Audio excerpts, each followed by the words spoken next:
So this presentation is about the last phase of our TOD project, which was a survey of residents. We surveyed residents who were both near railway stations and also who were around the Metro Denver area, just to have them as sort of a control group so we could just compare, do people near rail transit behave differently, think differently than those just in the general Metro Denver area. The TOD project was happening at the same time as the Front Range Travel Count study. It's a large travel diary survey that's happening from Pueblo up to Fort Collins. Because there was some overlap between our study and this study, we wanted to know how people in our area were traveling relative to people in other areas. We didn't want to do their study again, so we were using their research to look at the mode shares in our areas and compare that to Metro Denver. And then we also used their sample to piggyback. Since they had already talked to some people about their transportation use, we sent mail surveys to those people and asked them some additional questions that are more about housing choice. We were a little concerned that we weren't going to get enough responses back from people near rail transit, so we actually also supplemented that sample, sent out some surveys to people in a U.S. postal sample, and had to do a slightly longer survey for those people as they weren't asked the same questions that were asked in the FRTC. So overall, we ended up with 1,354 mail responses back. This map shows the areas surveyed and sort of the transit corridor. You can see the green dots are the people who were outside of a mile, further than a mile from the rail transit. The yellow are people in suburban areas who are near rail transit. Orange are in urban areas near rail transit, and then red are downtown. So this presentation is going to cover 3 areas of our study. First, just a quick review of what we found out about who is currently living near rail transit, how they travel, and then our market segmentation work of who wants to live in TOD. So who lives near rail transit?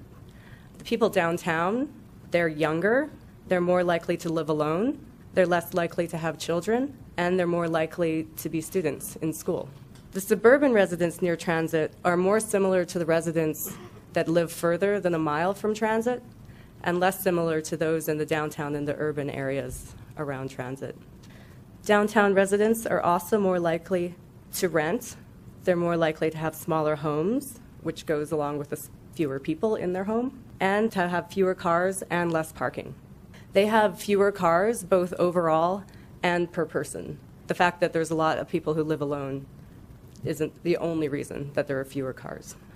This data is from the Front Range Travel Count study, and it shows the mode share by area. It's for all trips, so personal trips and for work commutes. The downtown residents are more easily connected to the places they want to go. While most of them still drive to those places, they're much more likely to use an alternative mode. Biking and walking is the secondary choice, much more often than using transit in all cases.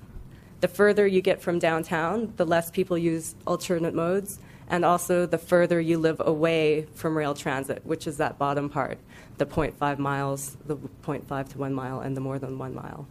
The pattern for the work commute is similar, but people are more likely to use transit for their work commute than they are for their personal trips. Still, walking is the secondary mode.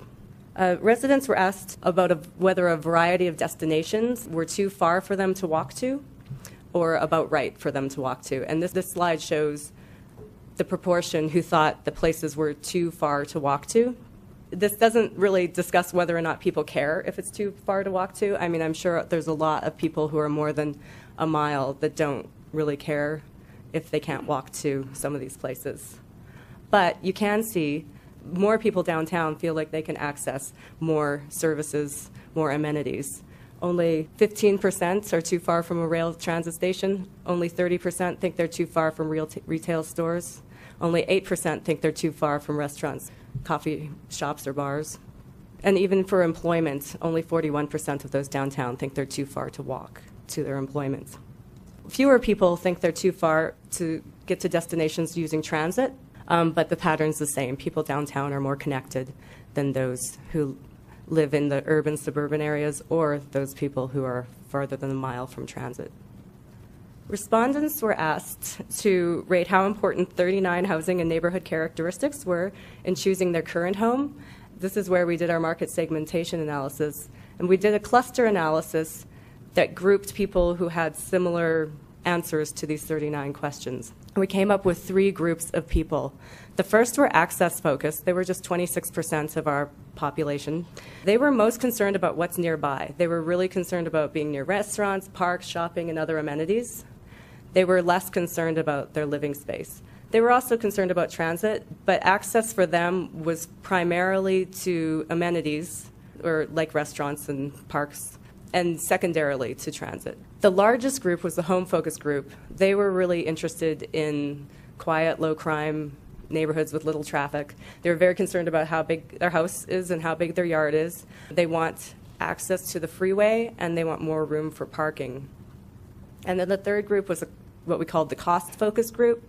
It's 18% of the population. And they were very interested in the costs of housing and not very interested in any of the other amenities.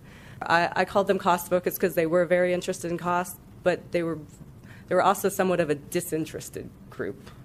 To further explore this data, we cut these clusters into market segments. We just did this by combining the clusters with who the people were living with, because we thought that would really influence how you buy a home, whether you live alone, whether you have children, or whether you're living with your spouse or other adults.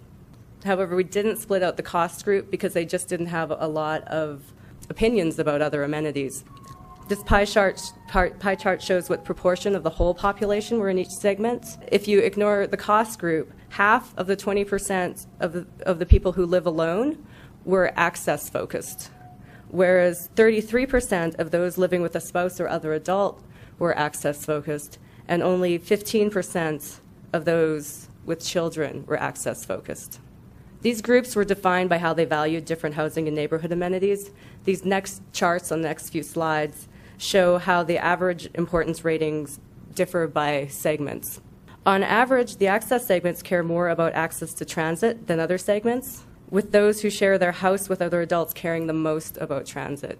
These were people who were more likely to have roommates and were also younger, and they were using transit a lot more. Almost everyone was interested in living in a quiet, safe neighborhood. The people with children more so, and the people in the home car groups more than the people who were concerned with access.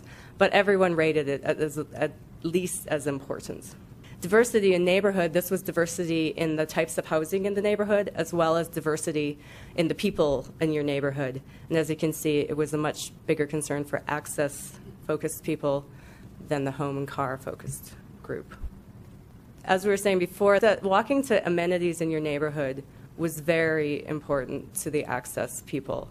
It wasn't rated as, on average, as not important to the home and car people, but it was the most important thing for our access-focused group. More living space was one of the most important things for our home car-focused group.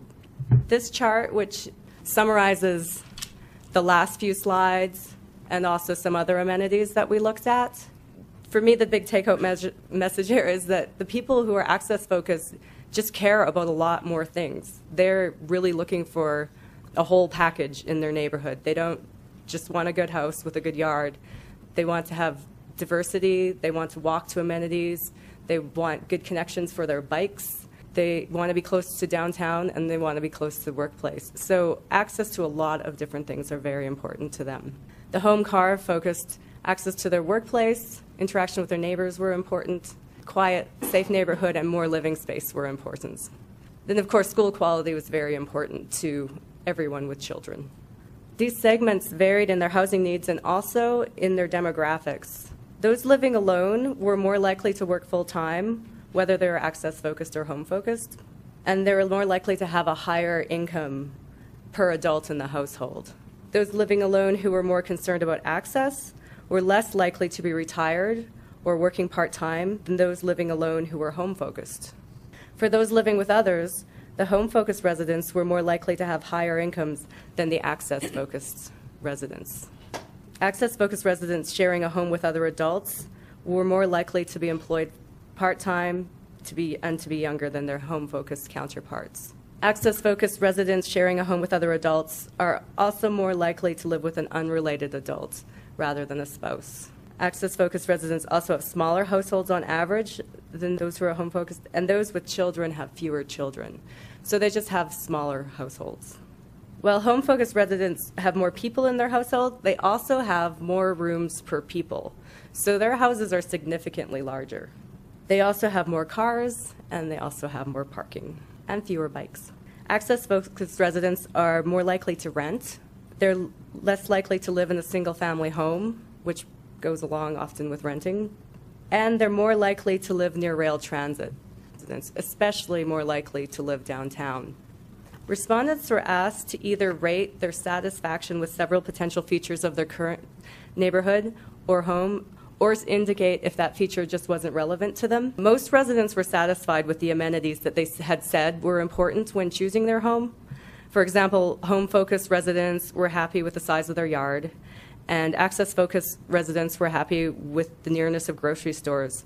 The few amenities shown here are the ones that respondents were least satisfied with. For access-focused residents, they may live in a neighborhood that meets their desire to be connected to a mixed-use, walkable community, but they think rail transit would be a great addition. If you remember, only about 20% lived near rail transit.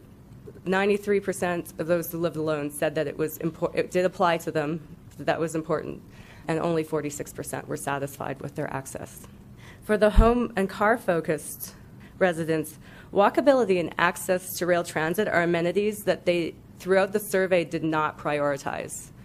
But here, when they were asked whether or not these were applicable to them and if they were satisfied with them, 78% of those living, about 80%, said that walking to daily activities and services was applicable, and only about 40% were actually satisfied with it.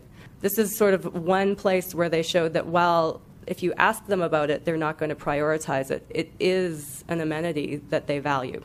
But this is one spot where we sort of saw a discontinuity in how they were expressing their preferences. And also about half said that access to rail transit was of interest to them, and as you see, about 40% were satisfied with that as well. That's 40% of those who said it was applicable. One of our last questions on the survey asked about whether or not they plan to move in the next 2 years, and then if they did plan to move, which 351 of our respondents planned to move, it was 26% of the population. We asked them that's to rate those same 39 characteristics and tell us how important they were in their choice to purchase their next house. This time we redid the cluster analysis with these 351. We found two cluster groups. The cost cluster fell out, but we ended up with a home-focused group, which was the larger, the 65%. And as expected, they wanted quiet, low-crime neighborhood. They wanted more living space. They did want parks nearby, and they wanted more room for parking. And the access-focused group, which was a third of the population, they were most concerned about what was nearby, restaurants, parks, shopping. They were less concerned about their living space. They did want bike routes. That was very important. And they wanted transit nearby. So this sort of, I think, confirmed our first analysis. In conclusion, say overall, access-focused residents were more interested in access to neighborhood amenities than access to transit, but many were interested in transit, and it was certainly, if it was there, they would be very happy to have it. All of the access-focused groups are good markets for TOD communities. Those with children would require K-12 schools. They're probably a smaller market. The home and car-focused residents who live alone were the least interested in access to amenities, to transit, and they would be the hardest to attract to TOD. The home and car residents who have children, spouses, or roommates could be attracted to a quieter, lower traffic TOD community if it had good schools, but they would probably also want single-family homes. They might be an interesting market for the more suburban rail transit areas. Thank you.